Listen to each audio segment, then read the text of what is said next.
অনুপ্রবেশকারী বাংলাদেশ এবং মায়ানমার থেকে আমাদের রাজ্যে এসে প্রবেশ করেছিলেন এবং যাদেরকে জামাই খাতির করে আমাদের মাননীয়া এই রাজ্যের ভোটার কার্ড, আধার কার্ড, প্যান কার্ড সমস্ত কিছু করিয়ে দিয়েছিলেন।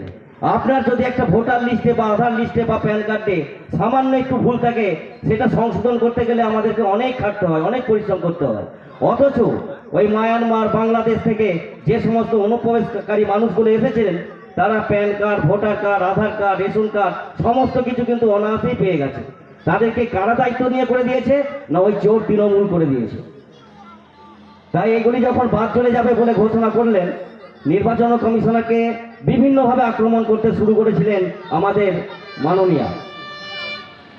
তো প্রক্রিয়া শুরু হয়েছে এবং বাদও চলে গেছে। উনি বলেছিলেন যে এসআইআর চালু উনি জীবিত থাকতে হতে দেবেন না, অথচ এসআইআর চালু হয়েছে, কাজ শেষের মুখে চলেও গেছে। জানি না আমাদের মাননীয়া বেঁচে আছেন কি না, সেটা খবর নিয়ে দেখতে হবে। আপনারা জানেন যে রাজ্য শিল্পে একদিন ভারতবর্ষের প্রথম স্থানে অধিকার করেছিল, কিন্তু আজ পশ্চিমবাংলা ভারতবর্ষের কোনো স্থানে নেই, কোনো নাম্বার নেই। অথচ প্রতি বছর প্রায় শিল্প সম্মেলন করছেন, লক্ষ লক্ষ টাকা খরচা করছেন, কোনো শিল্পপতি কিন্তু আজ পর্যন্ত আমাদের এই পশ্চিমবাংলায় একটিও শিল্প করেননি। তারা জামাই আদর খেয়েছে, পালিয়ে গেছে।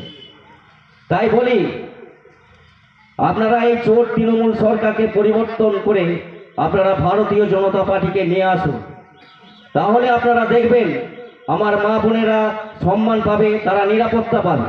আজকে আপনারা দেখেছেন যে পশ্চিমবাংলায় ধর্ষণ, খুন, শ্লীলতাহানি প্রতিনিয়ত নিত্যদিনের ঘটনা হয়ে দাঁড়িয়েছে। যারা ধর্ষণ হচ্ছে, যারা ধর্ষিতা এবং শ্লীলতাহানি করছেন তাদেরকে এই মাননীয়া একজন মহিলা মুখ্যমন্ত্রী হয়েও তাদেরকে টাকা দিয়ে রফা করতে যাচ্ছে, তাদের ইজ্জতের দাম দিতে যাচ্ছে। অথচ যারা অপরাধী, সেই সমস্ত অপরাধীদেরকে শাস্তি দেবার কোনো ব্যবস্থা করেননি। কেন করেননি? কারণ যে সমস্ত অপরাধীরা ধর্ষণ বা খুন করছেন, প্রত্যেকটি দেখা গেছে বলে তৃণমূলের কর্মী বা তৃণমূলের কর্মীর কোনো আত্মীয়। অতএব তাদেরকে শাস্তি দেওয়া যাবে না।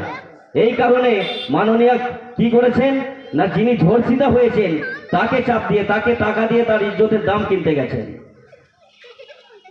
আপনারা জানেন এই এলাকায় তৃণমূলের যে সমস্ত দাদারা আছেন, এই এলাকায় এর আগের ভোটেতে আপনারা আমাদের অনেক দোকানপাতি ভাঙচুর করেছিলেন এবং আমাদের কর্মীদেরকেও মারধর করেছিলেন।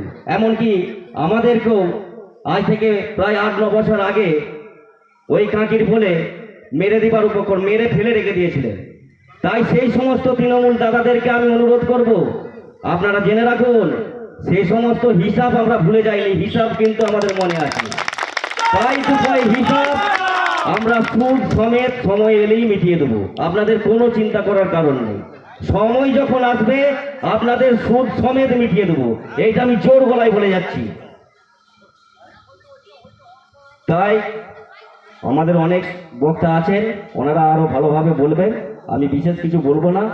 এই বলে আমি আবার প্রত্যেককে যথাযোগ্য স্থানে শ্রদ্ধা, ভক্তি, প্রণাম জানিয়ে আজ আমার বক্তব্য শেষ করলাম।